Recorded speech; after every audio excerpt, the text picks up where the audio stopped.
자, 빠독 31번째. 오늘과 다음 주에는 아주 독특한 발표 또는 토론 배틀을 하겠습니다. 오늘은 제가 아빠의 땅에서 빠독에서 아빠, 그죠? 빠가 가자, 아빠와 아들의 독서인데, 아빠 입장에서 게임에 대한 토론 배틀, 아빠 측에서 게임은 중독이다.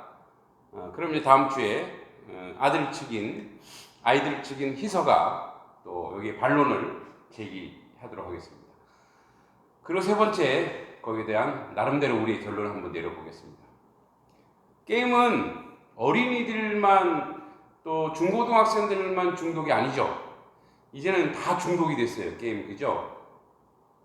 저는 게임은 안 해도 동영상 중독, 축구,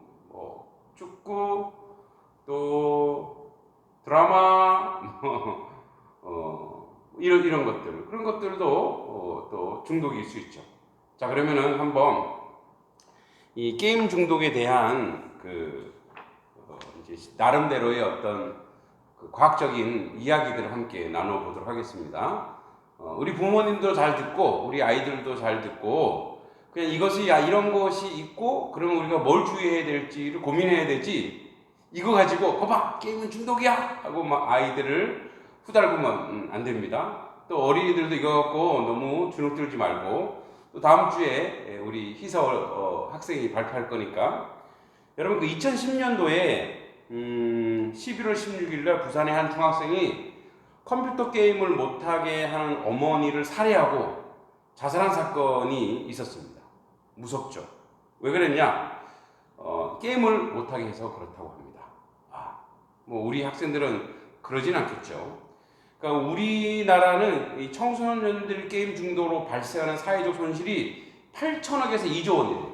자, 게임 중독. 자, 저는 이제 중독 입장에서 이따가 이제 게임 중독이 어느 정도가 게임 중독인지 한번 말씀 볼게요. 게임 중독의 손실이죠, 손실. 그 손실이 8천억에서 2조 원. 2조 원의 게임 중독으로 말미암아 손실을 입는데요. 뭐 여러 가지가 있겠죠. 치료법이라든지 또 생산적으로 공부해야 될 때, 또 책을 읽어야 될 때 하지 못하는 그런 모든 것이 산출됐겠죠. 이 게임 중독이 한국만의 문제는 아닙니다. 독일에서도 그런 일이 있었죠. 독일 청소년들의 총기 난사 사건. 또 중국에서도 과도한 게임을 방지하는 것이 얼마나 심각했으면 과도하게 게임하는 것을 방지하는 법령. 또 우리나라 같은 경우는 PC방에 밤 10시 이후는 청소년들을 돌아가게 하죠. 이런 것들이 이제 게임 중독이 사실 있고 문제가 많다라는 걸 얘기하고 있죠. 그런데 이것을 한번 뇌과학자들은 어떻게 얘기하는지 한번 살펴볼게요.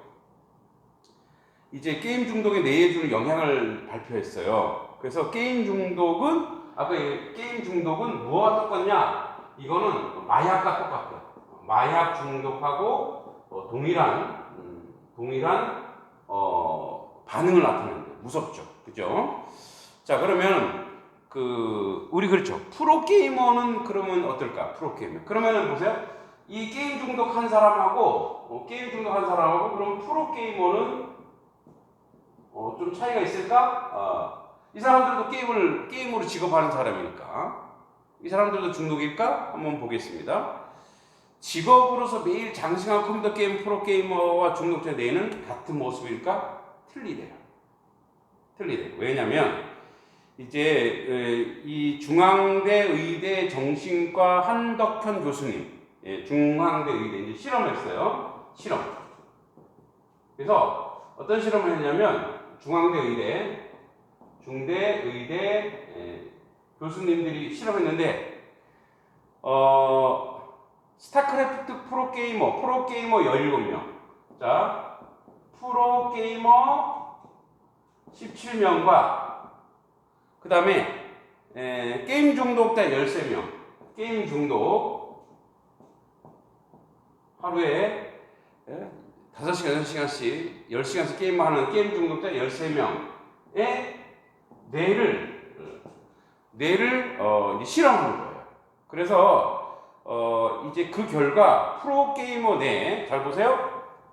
자, 프로게이머 뇌는 좌측 대상해가 주로 작성이 돼요. 좌측 프로게이머는 좌측 대상해. 그러니까 뇌에서 좌측 부분인 것 같아요. 좌측 부분 대상해. 근데 이 대상해가 작동했대요. 그런데 게임 중독자는 어디가 발달했냐면 좌측 시상이 활성화됐대요. 좌측 시상. 요거는 제가 그림으로 준비를 못했네요. 그러니까 좌측 대상해, 좌측 시상이 서로 다르대요. 똑같은 게임을 하는데 어떤 사람은 프로게이머는 여기가 활성화됐고 게임 중독자는 여기가 활성화됐대요. 자, 그런데 요 두 가지 뇌의 특징을 봅시다. 좌측 대상에는 뭐냐면 이 좌측 대상 계획을 세워야 돼요. 계획을 세우고, 그죠? 그 다음에 결정하고 조절하고 판단한대. 자, 그래서 사용하는 부위들, 쉽게 말해 프로게이머 뇌는 토론과 업무 열중했을 때 상태. 자, 요거는 토론했을 때, 업무, 일을 했을 때, 업무 때 사용하는 거와 동일하게 똑같다는 거예요. 게임을 해도 요런 뇌가 발달했다라는 거예요. 왜냐면 프로게이머들은 연구하고 해야 되는 거죠. 근데 일반 중독자들은 뭐냐면 좌측 시상은 외부에서 들어온 감각적 자극, 그러니까 감각적 자극을 처리한대요. 뭐 이런 거. 슬퍼하면 슬프고 이런 거. 그래서 약물 중독자와 똑같아요. 약물 중독자. 그죠? 약물 중독 똑같대요. 그러니까 논리적 사고보다는 뭐냐면 외부 자극에 처리하는 데만 급급하더라 이거예요. 그러니까 본능적이고 다혈질적이고 이렇다는 거죠. 왜냐면 이제 이 교수팀들이 이 얘기한 게 뭐냐면 프로게이머는 정해진 시간에 규율에 맞춰 게임하는 반면 게임 중독자들은 일상을 파괴하면서까지 게임에 몰두하기 때문에 그렇다라고 이야기하고 있어요. 그래서 이제 이거 이제 한국정신병리진단분류학회에서 발표한 내용이라고 하는 거예요. 그러니까 게임 중독자와 프로게이머 틀리죠. 자, 컴퓨터 게임 중독의 이제 뇌에 어떤 안 좋은 것들이 나타나기 시작하는데, 삐뚤어진 생활 습관, 또 약한 의지력, 그죠? 그 다음에, 하지만 뇌과학자들은 게임 중독은 마약 중독과 아주 유사한 중독 형태라고 얘기하고 있어요. 그러니까 이거는 개인의 의지가 아니고 주변에서 도와주지 않으면 안 되고, 심각하게는 약물까지 치료해야 된다는 거예요. 자, 그러면은 여기 그 서울대 의대 교수님들이 게임 중독자 뇌와 코카인 중독자 뇌를 비교해봤어요. 똑같아요. 자, 여기 요 부분 보이나요? 요 부분이 게임 중독자 뇌예요. 여기에 자극이 오죠. 요거는 코카인 중독자 뇌 똑같죠. 똑같은 부분에 자극이 온다라는 거예요. 그러니까 게임 중독자나 코카인 중독자나 똑같다라는 거죠. 그죠? 어떤 자극이라고 하는 게.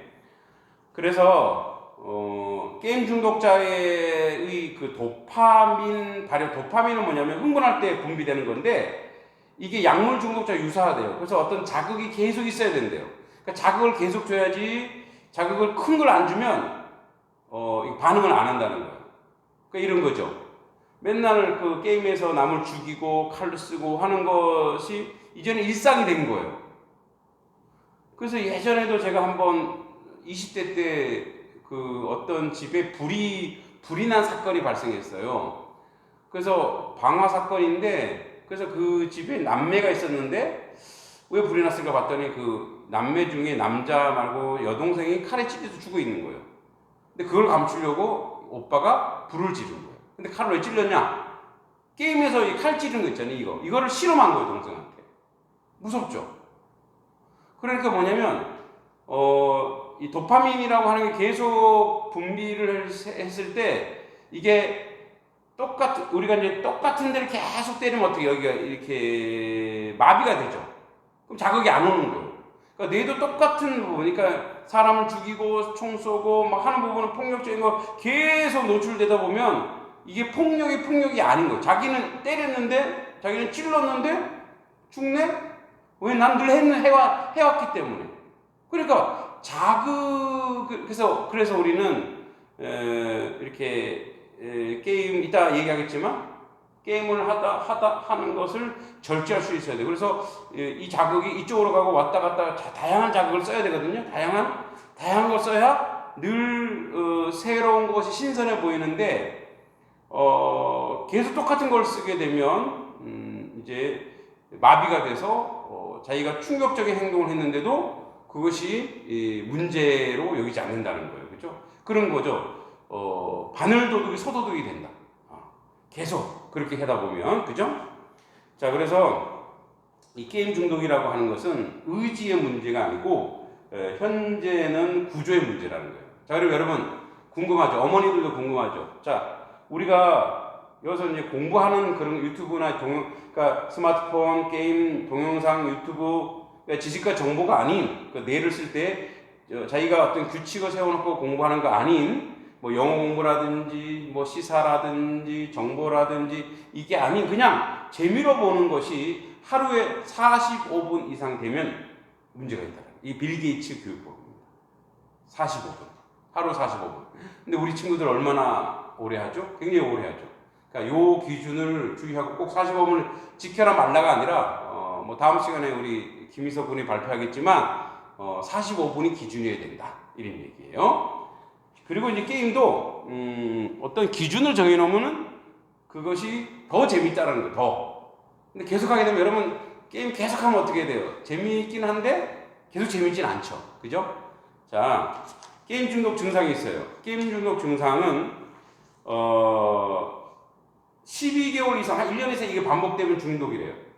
자, 게임에 대한 조절력 상실. 그만둬야 되는데 못 그만두고 계속 하는 거예요.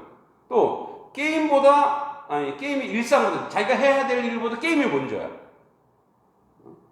왜? 알코올 중독자는 뭐예요? 일과 일을 해야 되는데 술이 먼저야. 그러니까 자기 할 일을 먼저 하지 않고 여가의 선영이 아니라 그냥 그게 주가 되는 것은 중독이라는 거예요. 과잉 행동, 갑자기 행동이 이상해져. 말수가 없어져. 원래 말이 없는 사람은 어쩔 수 없고 진짜 말수가 없어지고 참을성이 없어져. 그리고 개인, 가족, 사회, 학습에 대한 중대한 문제가 발생될 때 그때가 바로 이 게임 중독 현상이래요. 그러면 이제 중독 치료 어떻게 하냐? 뭐랄까요? 게임에 대한 욕구 말고 다른 걸로. 그죠? 명료, 집중적인 자기가 지금 이게 게임이다. 이게 카스는 게임이다라는 것을 계속 인지한다는 거. 그 다음에 집중력을 향상시켜준다. 안 되면 약물 치료. 그럼 이제 여러분 게임 중독이 예방법이 있는데, 자, 예방법. 우리 어머니들도 좀 잘 들으시면 좋겠죠. 어떻게 하면 될까요? 컴퓨터는 공개된 장소. 그죠? 예. 게임 도구는 공개된 장소.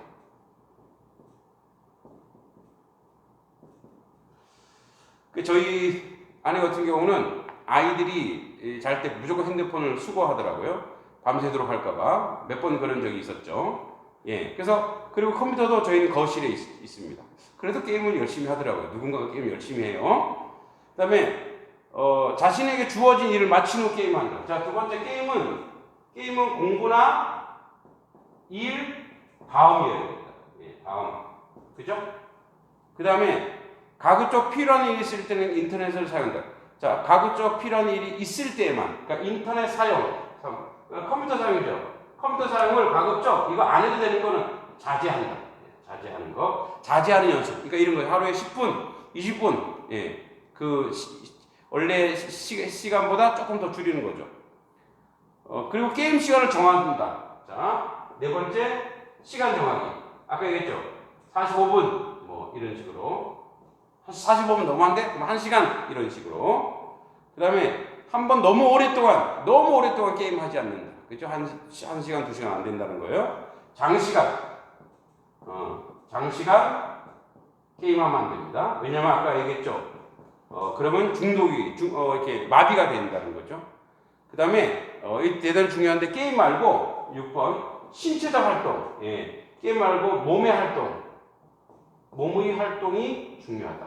예. 이렇게 해서, 게임에 예방하면 되겠죠. 자, 저는 이렇게, 게임은, 하루에 계속 1시간 이상씩 계속 하면은 중독이다. 그래서 게임은 적절한 시간, 자기가 조절해야 된다. 그리고 절제하는 연습을 해야 된다. 그리고 게임과 가상과 현실을 구분할 수 있어야 된다. 분별력이 있어야 된다. 이게 바로 이제 오늘 빠도 30일 게임에 대한 토론의 첫 번째 저희 주장입니다. 원래 오늘은 희석군과 같이 하려고 했는데 희석군이 오늘 이렇게 몸의 활동, 친구들과 열심히 논다고 해서 가서 놀으라고 그랬습니다. 다음 주에 어떻게 발표하는지 보겠습니다. 고맙습니다.